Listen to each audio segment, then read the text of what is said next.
Hello, my name is Mavernell, and today I would like to take you on a journey into the subreddit of RPG horror stories, in which today we have a tale from one Raptor Mom 8, a longtime DM of the female persuasion, which will be of greater relevance as the story goes on and add extra ick and general grossness to the story. So keep it in mind as we go forth and recount this tale of horror in the tabletop setting. So, I am a long-time DM. I have usually about 2 to 3 long-time running campaigns going at a time, one of which has so far lasted almost 3 years at this point, which is amazing. I've had players come in and out, of course, over time, and have had the current party for about a solid year and a half, and 2 out of 4 players have been in it since the beginning, which is again amazing. One such player who's gotten kicked, who I will not be naming, but instead will be given the name Flighty Bastard, because both the player and the character were, well, flighty bastards. Immediately when they join, it's, "I want to be a young, super strong paladin." 13 to 14 years old, Leonin, and the players start at level 5 for the campaign. I suggest they age up their character, since this campaign features sexual situations, very grisly dark details on death, the possession and visceral takeover of people and animals' bodies, heavily deep religious tones, as well as drug and alcohol usage. The rest of the party were in their middle ages or older for the campaign as well, to make it fit in better as to how/why they were already level 5, how a couple of them owned shops or housing, or how they managed to travel for the jobs they came to town for, to better fit them into this completely fleshed out homebrew world that has been built. Player throws a fit about it, but eventually agrees to the bare minimum of 16 or 17. Never actually got clarification on which.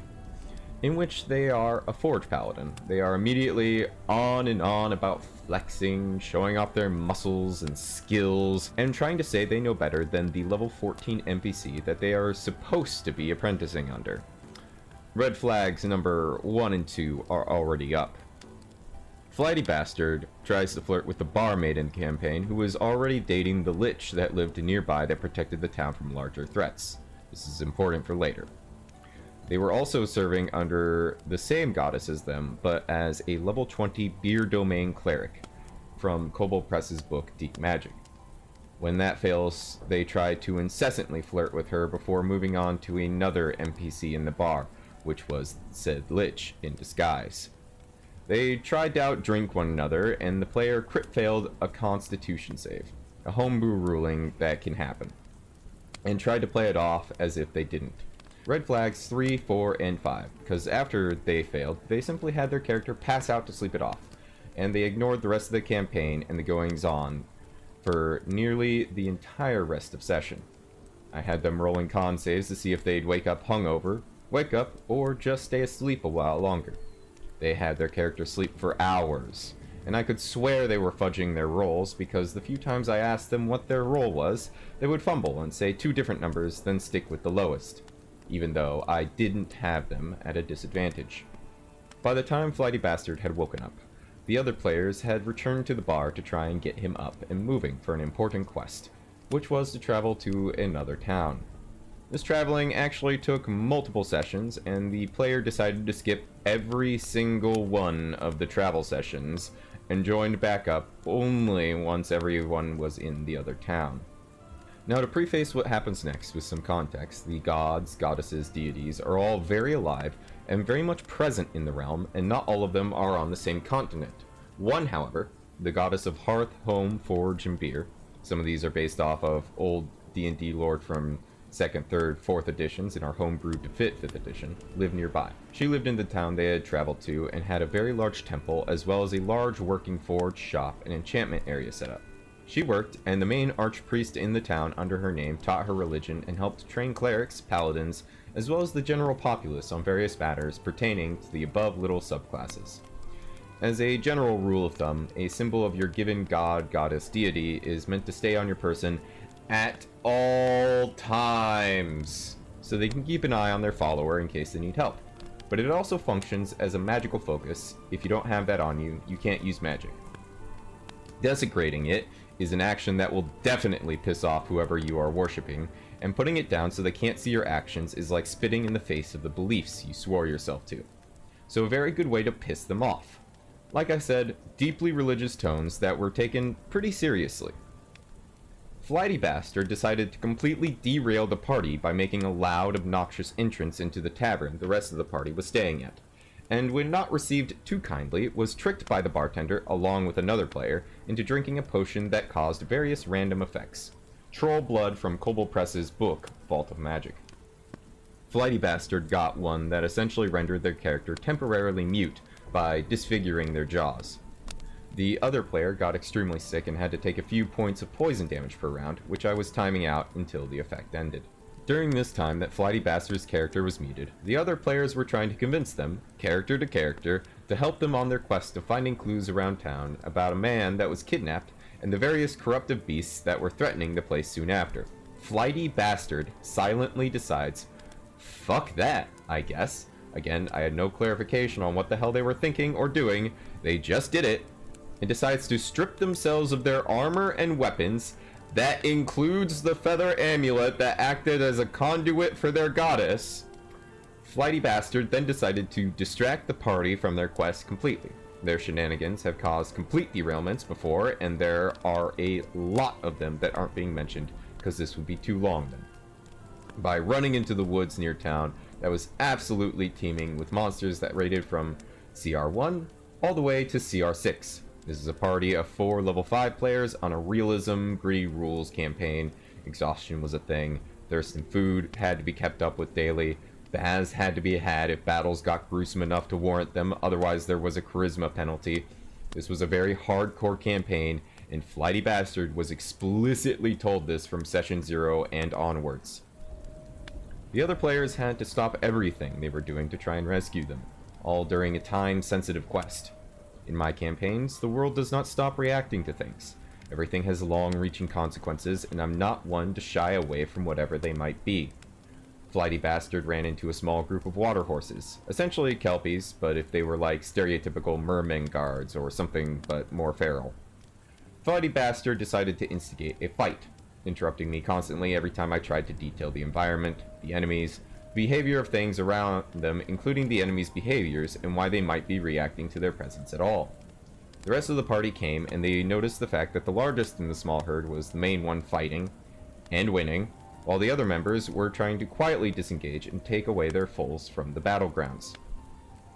The water horse in question got defeated, and immediately Flighty Bastard decides that it's a good idea to run around randomly through the woods while only on 12 HP.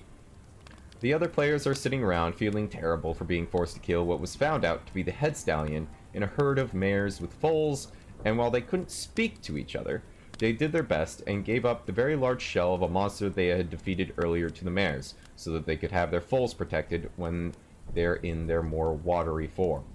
The water horses thankfully got the gist of it, and allowed the party to keep the special arrow that once belonged to their leader, since they believed in taking material trophies of those faced in fair combat. All the while this is happening, the main party eventually hears the sounds of the ravens that infest the cursed forest. As a whole, they start going nuts and dive bomb the party and Flighty Bastard, since Flighty Bastard was trying to escape the woods in a way. The ravens took exception to that in the party's presence, and the forest's curse kicked in, and attempted to keep the party inside of itself for the crows to feed off the carrion later. Flighty Bastard finds himself getting physically pecked and picked apart, being literally picked up about 20 feet off the ground by the giant swarm of ravens, only on 6 HP by then. The party caught up to Flighty Bastard and attempted to rescue them, but Flighty Bastard decided to take care of the crows themselves and fell, taking the rest of the damage in fall damage. The party did its best to stabilize them, but by then, Flighty Bastard decided to once again start ignoring everyone and misconstruing what they were saying, to the point that we all admittedly got frustrated with being constantly interrupted, not listened to, then confusing us, that we decided to end session there. I had to pull Flighty Bastard aside for the millionth time, and I offered an ultimatum, because there's a way to come back from death if they side with another god, because he had betrayed his goddess earlier, and she wasn't going to give them a third chance after such a horrid error. I tried to mention how their character's actions fall more in line with the new god. The things they want to do with their character was still possible. I tried to make their lawful good character that was being played more like a chaotic evil or neutral at best a chance to fit in better and be tied more into the campaign. They weren't having it and just said, "I guess I'll just die and make a new character." Shrug. I was absolutely fed up and done with giving them chances, and so I've simply resigned to not contact them about future campaigns or let them back into my games if everything everyone was saying wasn't ever going to be listened to or respected. Everything from illegally robbing dead bodies, taking trophy kills of sentient creatures, which is extremely illegal in the campaign's world, to the point there's a black market for such materials, and paperwork and laws regarding collection of draconic materials as well, so it's a very big no-no. Completely ignoring NPC and character emotion so as to try and forcibly get their way. Fudging rolls so they'd suddenly go from rolling 2 to 13s to suddenly rolling 16 to 20s or only 1 to 3s for long stretches of time. Constantly ignored environmental things, and God forbid a female NPC tries to talk to them. They flirted with their own goddess when their character was only 16. The argument about wanting their character to have a super dark full mane at 13 because they're full of male lion testosterone, and me refusing to let them have it. Not to mention, other female and elderly NPCs specifically would almost always be not listened to or ignored completely on what they were saying. I am a female DM, so it was extremely frustrating for me to watch and listen to this go on. I hadn't ever kicked out a player from one of my campaigns before, but by the gods they were insufferable. And the rest of the party was suffering due to Flighty Bastard's actions, and it was making the game miserable while they were there. I'm now just glad that they're gone from my games. And without further ado, let us take a moment to also dive into the comments section here.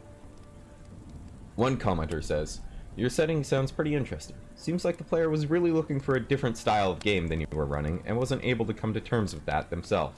Shame for all the disruption in the meantime. Also, I'm not used to seeing stories about dice cheaters picking low numbers for themselves all session.